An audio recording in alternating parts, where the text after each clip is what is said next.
बिक रही हैं बेटियां, कज उतारने माता पिता भेज रहे हैं। एक इंपॉर्टेंट ये है मैं पढ़ने के लिए, 8 साल की बच्ची 3.5 लाख में 3 साल की लीज पर दी गई, हर दिन में 5 से 10 बार दुष्कर्म। ये झालावाड़ राजस्थान की है। ये भारत है, ऐसा भारत जहां बेटियों को बेचा जाए, लीज पे दिया जाए और सरकार हाथ पे हाथ रखे तमाशा देखे, ये अच्छा नहीं है। अंत में न्यायपालिका में SC, ST, OBC व अल्पसंख्यकों की संख्या बढ़ाने पर सरकार क्या कर रही है, इन्हीं सब बातों के साथ मैं अपनी बात को खत्म करता हूं। जय भीम, जय भारत। फाइनेंस बिल 2025 पे आपने मुझे मेरी बात रखने का मौका दिया। सभापति जी, युवा बेरोजगार है, पढ़ा लिखा बेकार है, मिलता ना रोजगार है, ऐसी हमारी सरकार। सर, मैं अपनी बात को शुरू करते हुए, मेरे मन में कुछ पीड़ाएं हैं, वो आपके सामने क्योंकि चेयर से ही कह सकते हैं। सर, बलिया की बेटी प्रिया चौहान, जिसका शव सर पेड़ पे लटका मिला, तकलीफ दे है। सर, काशी हिंदू विश्वविद्यालय में PhD के प्रवेश परीक्षा शिवम सोनकर को के साथ न्याय नहीं हो रहा है। सर, वो प्रवेश परीक्षा के लिए आंदोलन कर रहा है। संत कबीर नगर में राजभर समाज के घर जला दिए गए। मथुरा में होली पर दलितों पे हमला हुआ और जेल भी वही गए। गोरखपुर में एक 13 साल के लड़के को मार दिया, आज उसके परिवार से बात हुई, उसकी मां तड़प रही थी। सर, और बिहार में मौलाना फिरोज को पुलिस ने पीटा। अब मैं सर अब बजट पे आता हूं। निजीकरण से आरक्षित वर्गों के लिए नौकरी के अवसर कम हो रहे हैं। सर, सरकार बताए कि राष्ट्रीय संपत्ति को बेचकर पूंजीपतियों को फायदा पहुंचाने की नीति कब बदलेगी। GDP का केवल 2.9% शिक्षा पर और 1.98% स्वास्थ्य पर खर्च किया जा रहा है। सरकारी अस्पतालों में डॉक्टर और दवाइयां नहीं है। शिक्षा और स्वास्थ्य बजट पर GDP का कम से कम 6% पैसा खर्च किया जाए। जो गवर्नमेंट अमेंडमेंट नंबर 144 है, उसमें आपने रिटायर्ड कर्मचारी अधिकारियों की पेंशन को कम करने का प्रावधान किया है। मेरा सरकार से आग्रह, इस अमेंडमेंट को वापस लेकर पुनः पेंशन की पुरानी प्रक्रिया बहाल की जाए। CMI की 2024 की रिपोर्ट के अनुसार भारत में बेरोजगारी दर 8% से अधिक बनी हुई है। युवाओं के लिए नए रोजगार सृजन कोई ठोस नीति बजट में नहीं थी। केंद्रीय बजट 2025 मनरेगा तथा आवंटन 86,000 करोड़ रुपए पर अपरिवर्तित कार्यक्रम 9,754 करोड़ रुपए के घाटे पर चलने के बावजूद 2025-26 के बजट में धन आवंटन में कोई बढ़ोतरी नहीं की गई, जबकि मनरेगा ग्रामीण रोजगार में महत्वपूर्ण भूमिका निभाता है।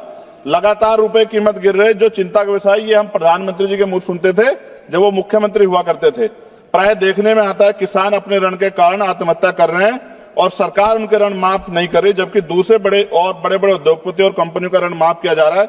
यह निंदनीय है। सरकार को किसानों की ओर ध्यान देना चाहिए, उनका ऋण माफ करना चाहिए।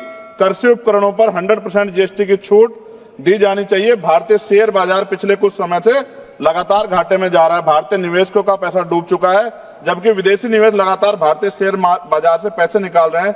सरकार को इस ओर भी ध्यान देना चाहिए। कोई भी कर्मचारी अपने कुल वेतन पर वर्ष के अंत में टैक्स चुकाता है, परंतु उसके बाद भी खरीदी गई वस्तु पर कर देना पड़ता है। इस प्रकार के दोहरे कराधान से उसकी आर्थिक अक्षति होती है। ये गलत है। सर, जब कोई आम आदमी कोई वाहन खरीदता है तो उसे GST सहित कई तरह के कर चुकाने पड़ते हैं, लेकिन जब वह उस वाहन को सड़क पर ले जाता है तो पुनः कर देना पड़ता है, जिससे आम आदमी की जेब पर सीधा असर पड़ता है।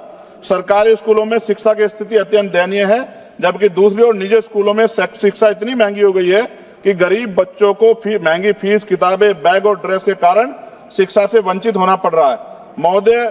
महोदया, निजी स्कूलों की कालाबाजारी बंद होनी चाहिए और शिक्षा इतनी सस्ती होनी चाहिए कि हर व्यक्ति तक पहुंच सके, और प्राइवेट स्कूलों पे कैप हो कि वो ज्यादा फीस न ले सकें। साथ साथ उत्तर प्रदेश में, जी खत्म करूंगा, उत्तर प्रदेश और अन्य राज्यों में मानव तस्करी, आप तो सभापति जी खुद महिला है, ये मामला आप गंभीरता से सुनना, मेरी ये बहुत बड़ी चिंता है।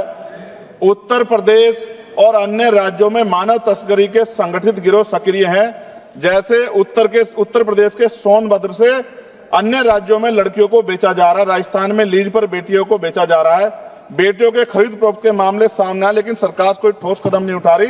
सरकार बताए कि मानव तस्करी रोकने के लिए बजट में विशेष प्रावधान क्यों नहीं किया गया। महिला सुरक्षा के लिए Nirbhaya fund, last page, Nirbhaya fund को पूरी राशि खर्च क्यों नहीं की जा रही है। फंड तो बना दिया निर्भया के नाम से, लेकिन खर्च नहीं करे। बेटियों की बिक्री रोकने के लिए राष्ट्रीय टास्क फोर्स का गठन किया जाना चाहिए। सभापति जी, ये मेरे हाथ में कटिंग है जिसमें लिखा है कि लीज पर बिक रही हैं बेटियां, कज उतारने माता पिता भेज रहे हैं।